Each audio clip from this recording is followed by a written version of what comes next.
이 본문의 말씀은 예레미야 선지자가 바벨론에 있는 포로들에게 쓴 편지에 포함이 된 것입니다. 이스라엘 백성들 가운데 많은 수가 느부갓네살에 의해 먼 바벨론 나라로 포로로 잡혀갔습니다. 이들은 예레미야 선지자에게서 집들을 짓고 가정을 갖고 하나님께서 70년이 될 때까지 그들을 인도하여 돌아오실 때까지 그곳에서 평화롭게 거주하라는 권고를 받았습니다.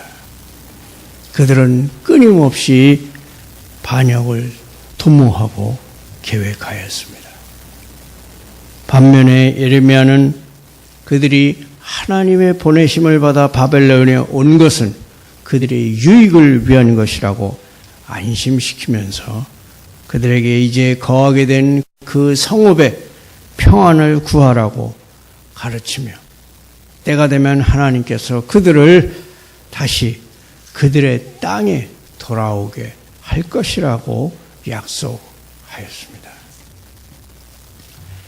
바벨론에 있는 유대인들과 같은 위치에 있는 사람은 두 가지 면에서 위험에 처해 있습니다.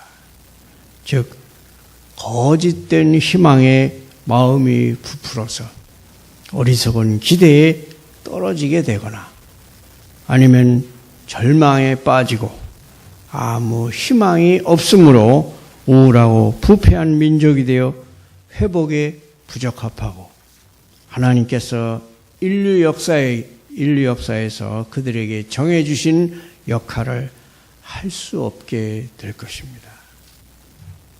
예레미야 선지자는 한편으로 백성들에게서 거짓된 희망을 꺾고 또 한편으로는 그들에게 바른 기대를 유지시켜야 하는 이중적인 의무가 있었습니다.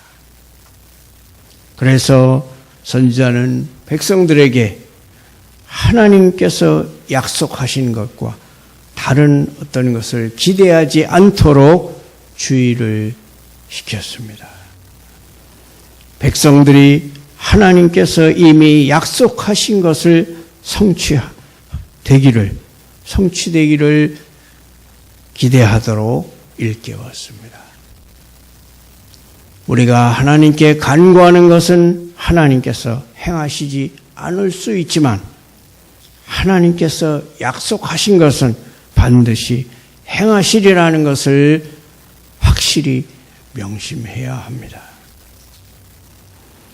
하나님의 백성들 가운데 곤란한 처지에 있는 사람들은 하나님의 인자하심을 확신하고 하나님을 믿어야만 합니다.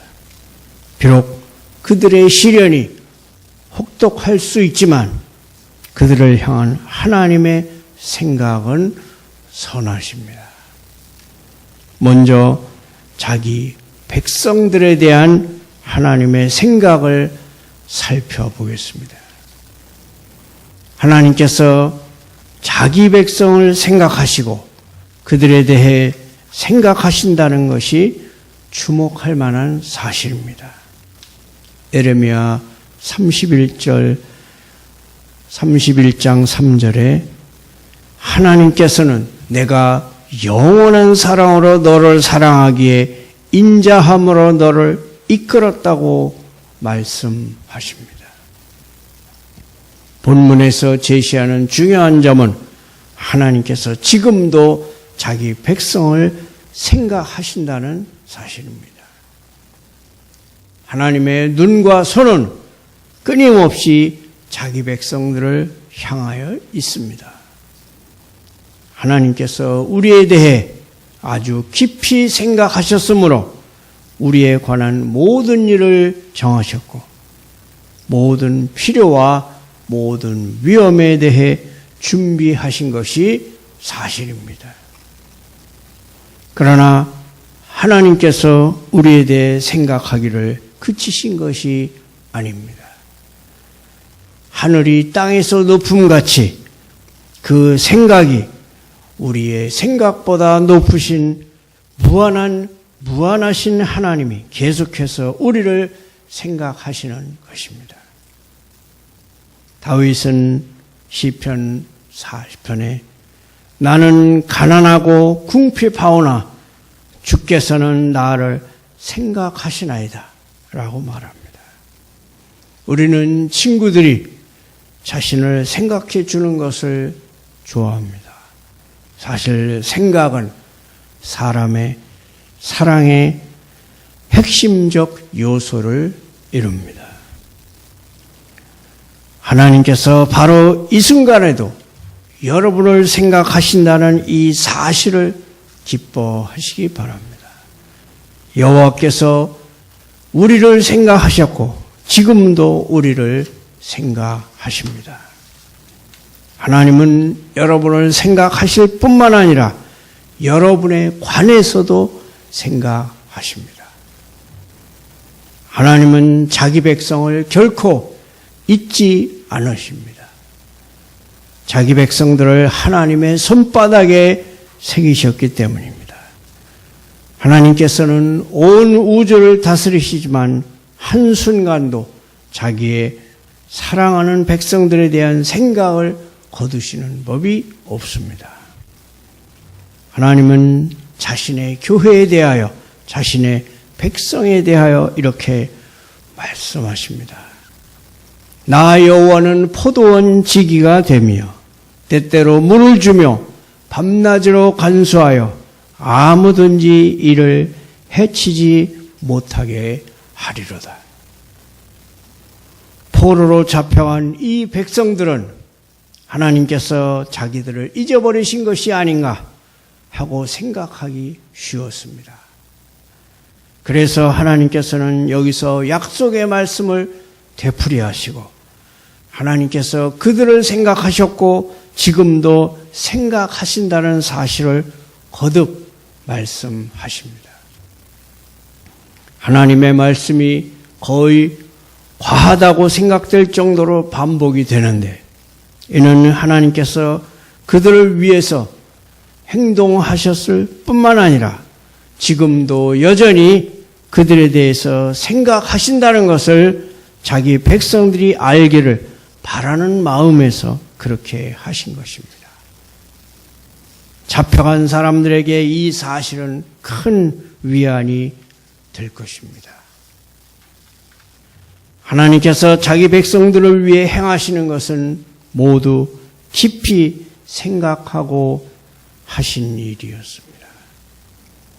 하나님께서 그들에 대해서 생각하시는 것은 재앙이 아니라 평안인데 그들의 평안을 위한 하나님의 생각은 그들이 포로 생활을 하는 것이고 또 그 기간이 70년 동안 지속된다는 것입니다.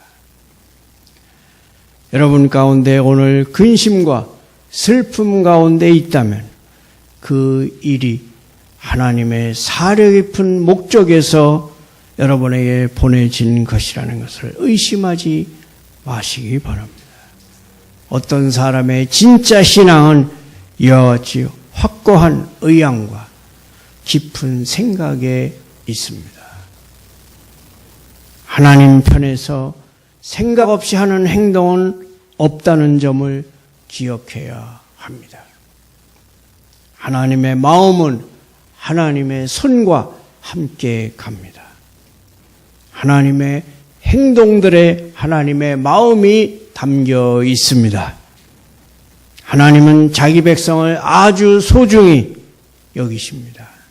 그래서 그 백성들의 머리카락 하나까지 다 세신다고 성경은 말씀합니다. 하나님은 큰 일들을 생각하실 뿐만 아니라 머리카락처럼 작은 일들도 생각하십니다. 하나님은 고통을 보내실 때마다 그 시간과 정도를 정해서 보내시며 위로를 보내실 때마다 그것을 애정어린 깊은 생각에서 보내십니다. 여러분, 하나님의 택하신 백성인 여러분에 대해서 이처럼 하나님의 아주 사려 깊은 생각이 작용하는 것입니다. 여러분에게 일어난 어떤 일도 무자비한 운명의 결과로 발생한 것은 없습니다.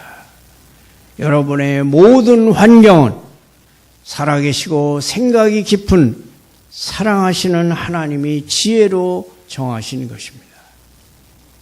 자기 백성을 향한 하나님의 생각은 언제나 평안이라는 것을 명심하시기 바랍니다. 무한하신 하나님이 여러분에 대해 평안의 생각을 갖고 계시다는 것을 기억하십시오. 그러면 여러분도 종일 평안을 생각하게 될 것입니다. 하나님은 예수 그리스도의 속죄의 피로 말미암아 자기 백성들과 사이좋게 지내십니다. 성령께서는 그들이 근심하는 양심의 평안을 말씀하시고 그들 속에 양자의 영과 거룩함을 추구하는 소원을 일으키십니다. 이렇게 해서 거룩하신 하나님이 자기 백성들과 교제하실 수 있고 그렇게 그들에 대해 평안의 생각을 품으실 수 있습니다. 하나님께서는 자기 백성들을 기뻐하십니다. 그들의 평안을 추구하시고 그들에게 평안을 일으키시며 유지하십니다. 이와 같이 자기 백성들에 대한 하나님의 생각은 언제나 평안입니다. 그러나 재앙이 아니니라고 삽입된 것은 의심의 마귀를 막기 위한 훌륭한 처사입니다. 우리가 고통을 받아 몹시 우울해졌을 때 하나님께서 우리와 다투실 만한 이유들이 있다는 것을 우리 양심이 느낄 때 우리의 원수는 이렇게 속삭입니다. 하나님은 너에 대해 나쁜 생각을 갖고 계시니까 너를 영원히 버리실 거야. 그렇지 않습니다. 여러분에 대한 하나님의 생각은 재앙이 아닙니다.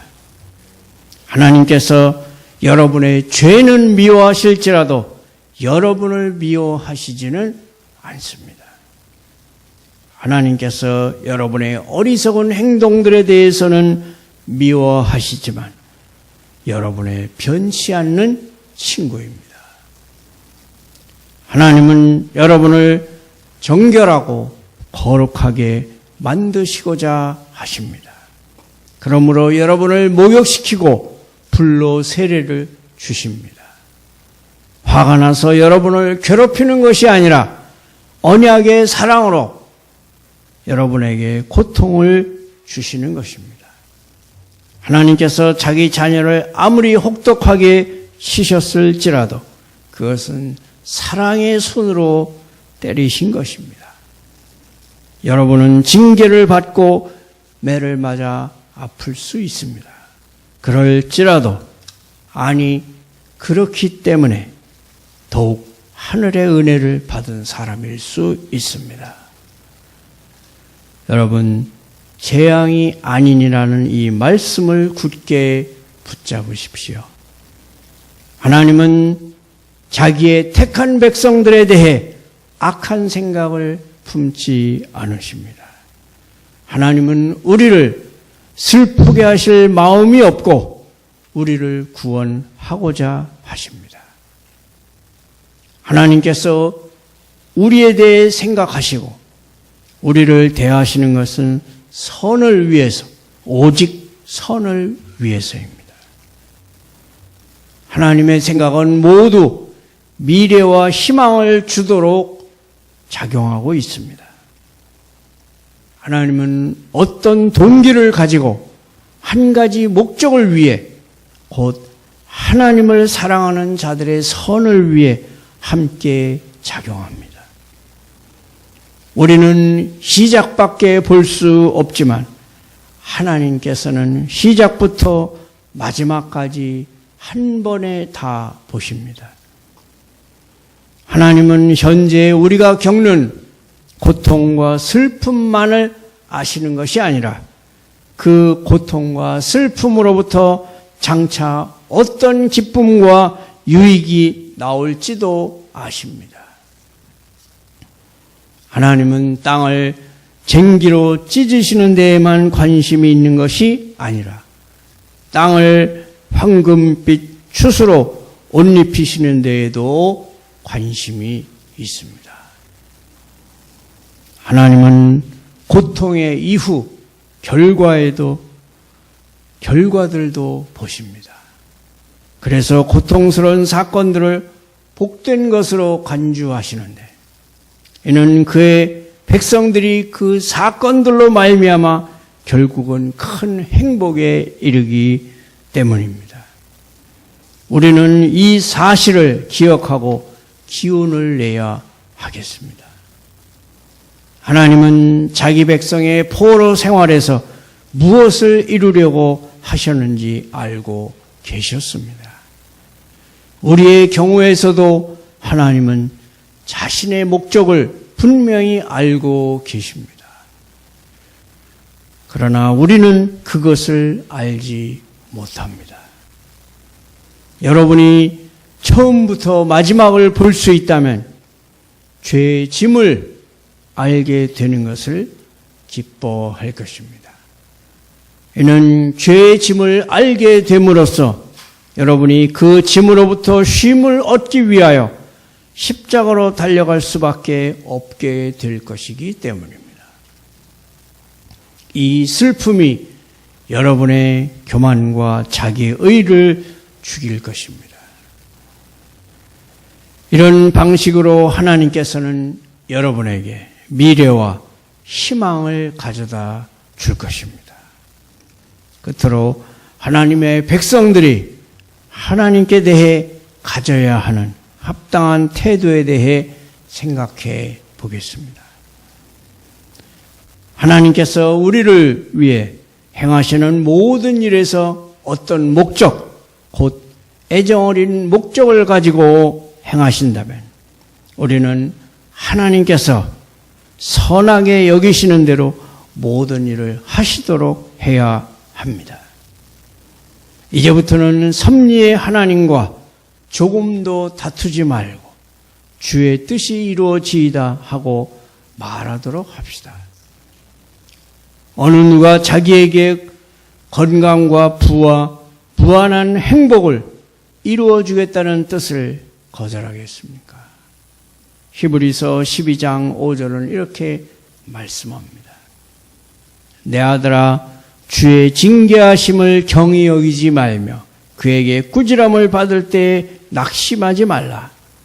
주께서 그 사랑하시는 자를 징계하시고 그가 받으시는 아들마다 채찍질 하심이라. 그 다음에 하나님께서 행하시는 모든 일에서 하나님의 목적이 우리에게 미래와 희망을 주는 것임을 알았으니 우리는 우리의 처지가 매우 희망적이라는 것을 알아야 합니다. 우리는 점점 더 어려운 데로 몰려가지 않고 점점 더 밝은 데로 인도받을 것입니다. 그리스도인의 삶에는 희망을 품고 기대할 것이 언제나 있습니다. 우리는 미래를 내다보거나 현재를 생각할 때 조금도 두려워하지 맙시다. 이사야 58장 11절은 이렇게 말씀합니다. 여호와가 너를 항상 인도하여 메마른 곳에서도 네 영혼을 만족하게 하며 네 뼈를 견고하게 하리니 너는 물된 동산 같겠고 물이 끊어지지 아니하는 샘 같을 것이라. 너는 물된 동산 같겠고 물이 끊어지지 아니하는 샘 같을 것이라.